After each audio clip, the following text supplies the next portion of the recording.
And I have whole sections in my book describing what everyone says the source is, God. They all describe it the same way. These are souls that have never been in any kind of a body at all. Can you imagine how traumatic it would be to come pure from the source and to this world Yes, now? I can. Very disturbing. Very challenging. Many people have done that. They go back to the source where they are one with God, where we all began. People are always asking me, they say in their session, I want to know where I'm from. So we're all from the same place. And they want to know, well, what about my home? I said, it's all the same place. They think of a home planet or something like that. That's not what it's about. It's all us. We all came from the source, from God, and that's where we all began. And when they're there, it is so full of love, and it's all this togetherness that they don't want to leave. Yes. So in the sessions, I asked them, well, why did you leave? It was so beautiful. I know they left because I'm talking to a body that's laying on the bed. Why did you leave? And they all say the same thing. We heard the call. They heard the call that went out, even to the other planets, to the space people, and to the ones who had never been out in from the source. We heard the call, Earth is in trouble. Will you go and help? And many of them describe meetings on the spirit side even, where they're saying, who wants to go and help? And I had one woman said, and I raised my hand. And she said, what was I thinking of? No, there you go. So here she is, and here many of them are. And this story, so there are these consistencies you're hearing. Oh, from I these do waves. thousands and thousands of people. Yes. When you get the same story for so many people, I put this all together like a puzzle. Yes. Bits and pieces. So the first wave were the ones that had the most trouble.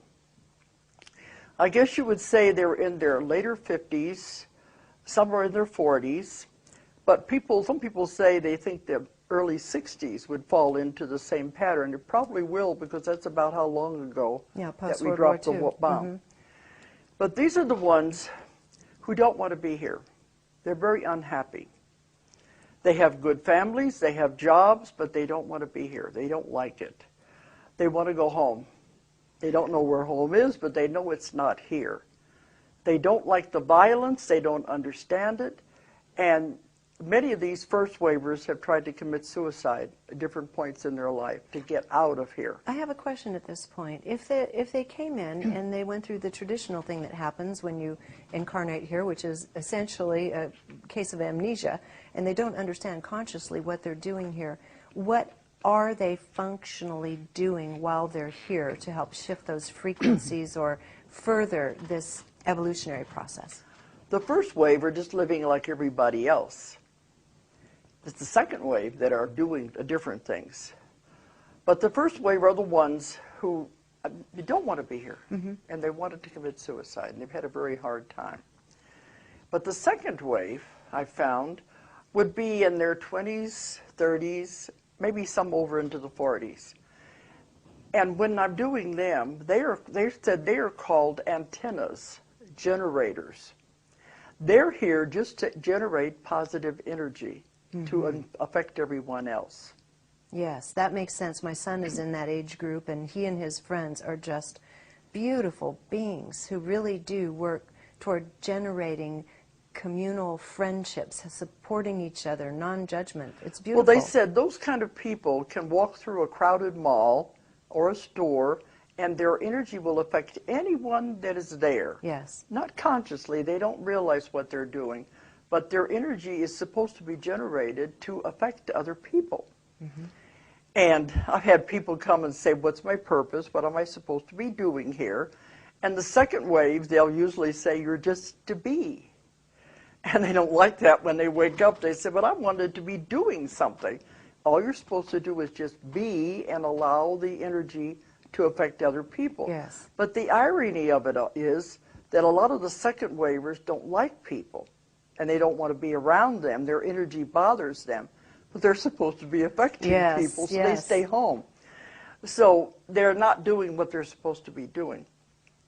A lot of the second wavers, some of the first and the second do get married, but a lot of them don't want to because it's just it's sticky, it's dense, yes. And the second wave especially, they don't want to have children because they said having children creates karma.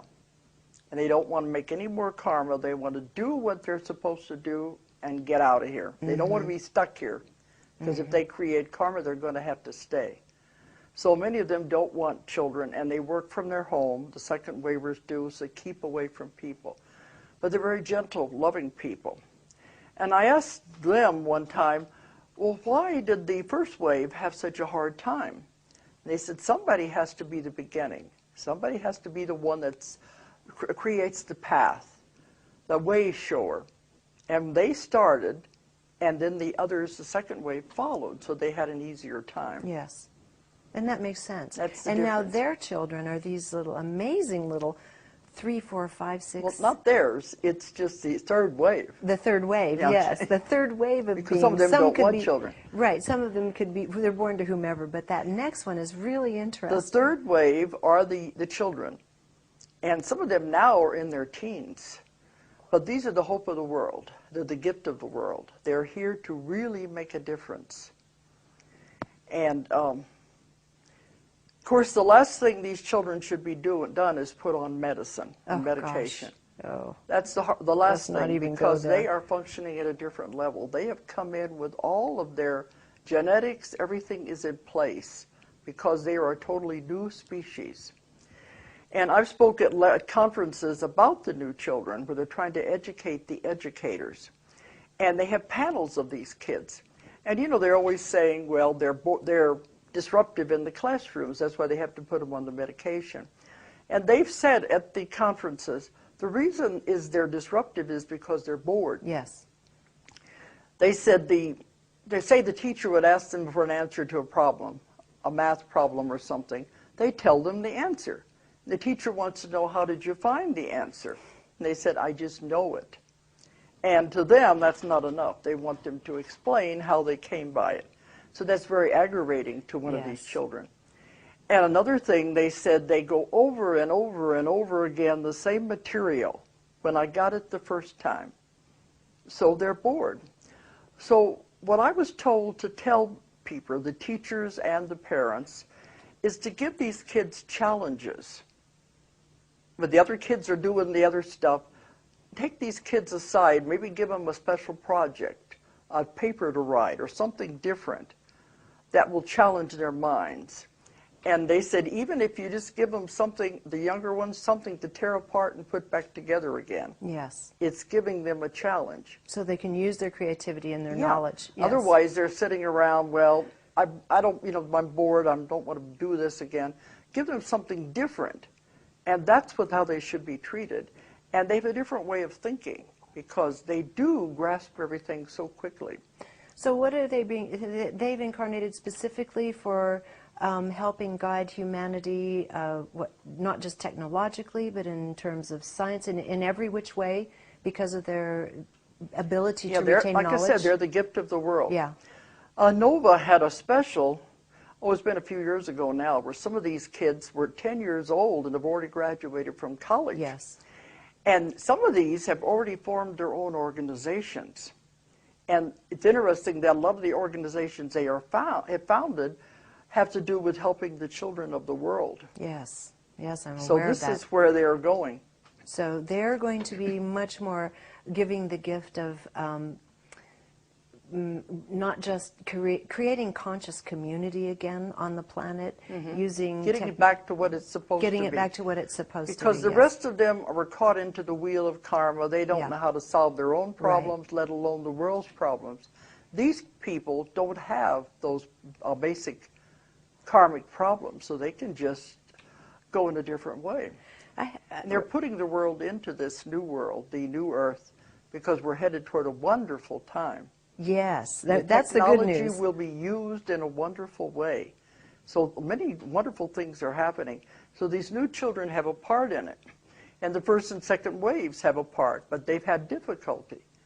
And so from this point forward, it should become much more harmonious for the beings that are choosing to incarnate during this period. Because, as you write about, this period is going to lead us to essentially parallel Earths in a sense. Yes. This has never happened before, in the history of a universe that an entire planet will shift into another dimension. So we don't know what's going to happen. And it's the greatest show on earth, that all the ETs, the other beings are out there watching to see, are we going to be able to pull it off? And let's talk about what it is, what we're headed for. Okay, but down through Earth's history, we've had many, many civilizations that have come and gone. We have reached the peak of what they could do. And then it was usually because of man's greed and power, they had to be destroyed and they were brought down again. And every time, the civilizations had to begin over from the very primitive stage, the very bottom. And it took so much time to build it up again. This time, they said they don't want to take the time to do that. We're losing too much. And the earth is a living being. It is going to go into its next incarnation. It is evolving. It's going to go whether we go or not. It doesn't care if it takes the human race with it, because we're like fleas on a dog. Right. And it would just as soon we all disappeared. So that's why it's going to do its thing. But if we want to go with it, we're going to have to evolve also. But because it is moving, it is evolving, and the frequencies and vibrations are changing as it moves into this other dimension. And there will be, this is where the variances come in. I get some, the answers are different, that there will be essentially two Earths. Yes. And one is the old Earth. And some people say, is that a physical Earth or not? I don't know, but it's a division and a shifting of the energies as it goes into another dimension. But the old Earth will still exist with all its negativity. This is where all the catastrophes will be, the wars, all of those things, because they say those people will stay with what they have created. And they have created that type of world. And in order for you to go with the earth, you have to change your vibrations and frequencies to shift also. But you can't change your vibrations and frequencies instantly. It would destroy the human body. So the ones that are heavy into negativity, they can't shift that fast. So by the time they catch up, they won't be able to. Their vibrations and frequencies are so low, they will stay with the old earth. But they said that doesn't matter. They'll get there eventually anyway.